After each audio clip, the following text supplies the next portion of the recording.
वे मौका देखकर बोली, अरे अन्ना कितना वाहियात है, या पहले मेरा चुम्बन करना चाहता है। और उसने छेड़ दिया तो बाबा भी अपने विनोद में थे दोनों ही। क्या तुम्हें अपने सफेद बालों की शर्म नहीं है जो तुम मेरा चुम्बन लेना चाहते हो? जैसे महिला ने शब्द कहे, अन्ना भी झगड़ा करने के लिए तैयार हो गए और अपनी आस्तीन उपज कर दी। अब देखो यहाँ सब्र की जरूरत है, यहाँ पेशेंस की जरूरत है, यहाँ परीक्षा का समय है। गुरु परीक्षा ले रहे हैं यहाँ पे मौसी बाई के रूप में, मौसी बाई के रूप में परीक्षा ले रहे हैं कि तुझमें कितना पेशेंस है, तुम मुझसे क्या क्या सीखा है। देखो आप तो ठीक इतना बोल के नहीं जाती, फिर वो बोली, क्या तुम्हारे सफेद बालों का तुमको ख्याल नहीं है? उसकी पत्नी भी साथ में, अन्ना की पत्नी बैठी हुई साथ में, मौसी बाई तो विधवा है। वो बोले, मैं बूढ़ा और दुबला पतला भले ही हूँ, क्या मैं इतना मूर्ख और सनकी हूँ? इसके सामने बोल रहे हो आप? बाबा विराजित है, यहाँ पर मौन रहते आप, आपकी भक्ति चरम सीमा पर चल जाए। आपकी भक्ति का आपका परीक्षा लेने के लिए बाबा ने लीला मौसीबाई से करवाई। मुझे जो समझ में आ रहा है, गलत कह रहा हूँ? क्योंकि गुरु सामने है, गुरु के सामने झगड़ना मतलब गुरु को ना समझना। गलत कह रहा हूँ राजी? ये देखो कैसे खुलते हैं, आप लोग की जिज्ञासा लेके आया आप, ये पहली बार ही खुल रहा है। कभी कभी ऐसी चीज होती है कि कितनी बार पढ़ लो, लेकिन कभी जब कुछ ऐसे लोग आ जाते हैं ना जो बाबा से बहुत प्यार करते हैं, तो उस समय और रहस्य अपने आप निकलते हैं। इसमें हमारा नहीं कि हम एक दूसरी बार बोलेंगे तो यही निकलेगा, नहीं। वो जैसा लोग रहते हैं ना वैसा वो बनाते हैं परमात्मा। क्या मैं इतना मूर्ख और सन क्यों, तुम खुद की छेड़खानी करके मुझसे लड़ने के लिए तैयार हो रही हो? बाबा ने जब झगड़े को बढ़ते हुए देखा, क्योंकि बाबा के हृदय में उन दोनों के प्रति प्रेम भाव था। बाबा तो आपको भी उतना ही प्रेम करते हैं जितना मुझे करते हैं, जितना इसको करते हैं, जितना उसको करते हैं, सबको समान प्रेम करते हैं। लेकिन वो कहते हैं पात्रता का ध्यान रखना पड़ता है, इसके अंदर कितनी पात्रता है, कौन कितना झेल सकता है मुझको। इसलिए उन्होंने दोनों को शांत करने की प्रबल युक्ति सोची। अब सोची बाबा ने क्या कहा, वो प्रेम पूर्वक बोले। कैसे बोले? देखो अब बाबा क्या शिक्षा दे रहे हैं। वो झगड़ के बोल रहे हैं, बाबा कैसे बोले? अन्ना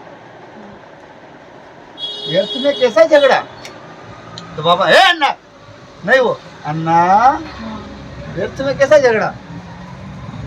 और वास्तव में मेरी समझ में नहीं आता कि माँ का चुम्बन लेने में क्या अनुचित है। कितनी ऊपर बढ़ा दी भक्ति। अन्ना कह सकते थे, हाँ मैं चुम्बन लेना चाहता था क्योंकि तुम मेरी माँ हो, क्या मेरी माँ का चुम्बन नहीं ले सकता?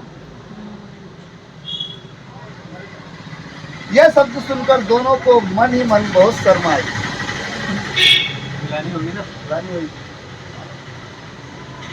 हंसी मजाक के शब्द जहाँ थे वहीं पर रह गए। अब एकदम शांत माहौल हो गया, एकदम बिल्कुल, बल्कि सप्रेम हंसी की लहर समस्त वातावरण में छा गई। बाबा क्या खेल करते हुए। सभी ने हास्यपूर्ण घटना का आनंद लिया। बोलो साईनाथ महाराज की जय। वैसे यह कहता महत्वहीन लग सकती है, लेकिन सहृदय श्रोतागण अवश्य इसे पसंद करेंगे। देखो इसमें अगर ऐसे पढ़ोगे तो कुछ नहीं, लेकिन कितने सारे रहस्य निकल आए इसके। आप कहाँ थे, कहाँ घूम रहे थे, कहाँ किसने पकड़ा, कहाँ पकड़ के कौन लाया, कहाँ यहाँ बैठ गए, कहाँ वो आए, कहाँ ये करा। इस कथा से दर्शाया गया कि किस प्रकार किसी व्यक्ति को कई तरीकों से चुप करवाया जा सकता है। जरूरी नहीं है कि उल्टा बोल के मतलब देखो भक्त चिल्ला रहे बाबा के, ये अन्ना व्यर्थ में क्यों झगड़ते हो, बड़े प्रेम से एकदम, वो विनोदी तरीके से। अगर दोनों की एक दूसरे के प्रति माँ और पुत्र जैसी प्रीति हो, ऐसे झगड़े की शुरुआत ना होती और ना ही क्रोध की उत्पत्ति होती। कोई व्यक्ति चाबुक पड़ने पर हंस सकता है, तो कोई मात्र फूल से मारे जाने पर भी रो सकता है। कितनी बड़ी बात थी। यहाँ पे आप ईसा मसीह जी को याद कर लीजिए, आप गॉड को देखो क्या रहस्य खुल रहे हैं। हिल्ले ठोके जा रहे हैं, चाबुक मारा जाए, लेकिन वो कह रहे इनका भी भला हो। देखो ना, कोई व्यक्ति चाबुक पड़ने पर हंस सकता है, तो कोई मात्र फूल के मारे जाने पर भी रो सकता है। यह भावना ही होती है जिसके कारण भावुकता पूर्ण तरंगे उत्पन्न होती है। किसे इसका अनुभव नहीं है। बाबा की सहज युक्ति अनोखी थी। अवसर के अनुसार उनके शब्द इतने उपयुक्त होते थे। कौन सा शब्द किस समय कहाँ किसको टच करेगा। जैसे चोलकर को उस समय जाते सब काम हो गया, उसके बाद जाते समय रुकाया नहीं, इनको अपने घर ले जाना, जरा मीठी शक्कर। मीठी शक्कर। वो तो उस समय बस वो जो भाव उत्पन्न हुआ इतनी देर से नहीं हुआ। कितने लग गया। जो मैं आज आया मुझ मेरा जीवन सफल हो गया। जो इतनी जानता है, एक माँ भी इतना ख्याल नहीं रख सकती इतना। लेकिन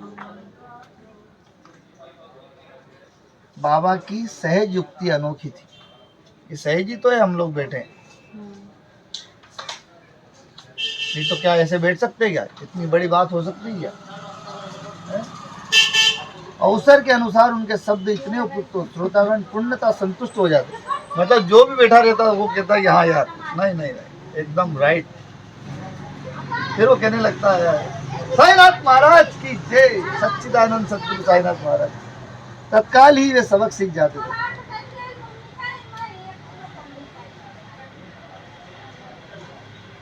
ऐसे ही एक अन्य अवसर पर जब, अब देखो फिर दूसरी एक घटना आती है उसी में। ऐसे ही अन्य अवसर पर जब उनके पेट को बलपूर्वक मसला जा रहा था। अब इसमें कितनी बड़ी शिक्षा दे रहे हैं बाबा। बाप रे बाप, सोचो आप। बाबा के एक परम भक्त को दया आई। पेट को जोर से मसले जाने पर उन्होंने चिंता व्यक्त की। कोई पेट दबा रहा भक्त, और एक भक्त को दया आ गई, अरे कितना तेज पेट दबा रहे बाबा का। वे बोले अरे भाई जरा दया करो।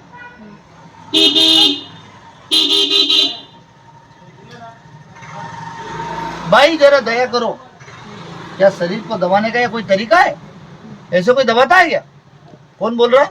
तीसरा व्यक्ति। इधर भक्त और बाबा का खेल चल रहा है। अपने हृदय में जरा दया भाव लाओ।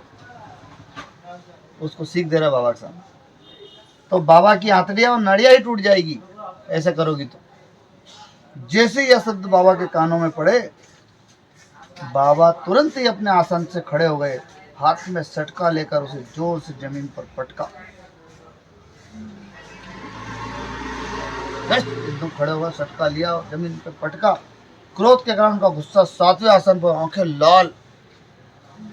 7वें आसन पर मतलब बहुत खतरनाक। जब उन्होंने अपनी आंखें घुमाई, वे अंगारों के समान लाल दिखने लगी। उसकी आंखें देखी बाबा की, लाल। दिन में आंखें ऐसे चमकने लगी। सुनो एक एक शब्द, ऐसे चमकने लगी जैसे रात्रि के समय बिल्ली की चमकती हो। यहाँ क्या प्रतीत होती है? मतलब अग्नि स्वयं वहां से प्रकट होने का स्थान भी साईं। ऐसा प्रतीत होने लगा मानो उसी क्षण अपने नेत्रों की तेज अग्नि से संपूर्ण सृष्टि को भस्म कर देंगे। छोटा मोटा नहीं लिखा है इसमें, क्या लिखा? उस समय ऐसा लगा कि वो संपूर्ण सृष्टि को भस्म कर देंगे। उन्होंने दोनों हाथ से सटके को एक छोर पर पकड़कर अपनी नाभि में लगाया और दूसरा छोर सामने खंबे पर कसकर लगाकर उस खंबे को जोर से पकड़ लिया। उसे पेट से धक्का देने लगे। तो पूरा एक तरफ तो उधर लगा दिया उन्होंने और एक तरफ यहाँ लगा दिया, एक कोना। लगभग 2-2.5 फुट लंबा। अब सोचो आप, तो सोचो बाबा का सर कितना चौड़ा हो, 2-2.5 फुट लंबा।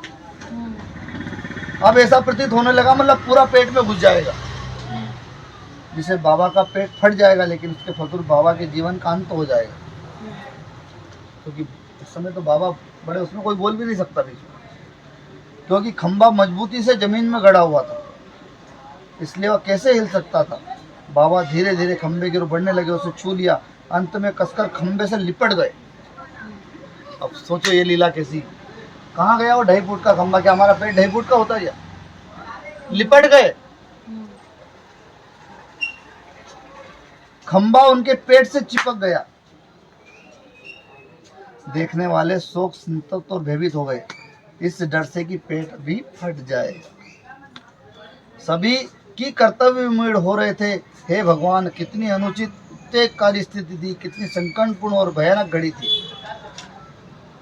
इसलिए लोग आश्चर्यचकित और चिंतित थे। ऐसी दुखद और दुर्भाग्यपूर्ण स्थिति में क्या किया जाए, यह सब मुसीबत केवल उस मौसीबाई के लिए।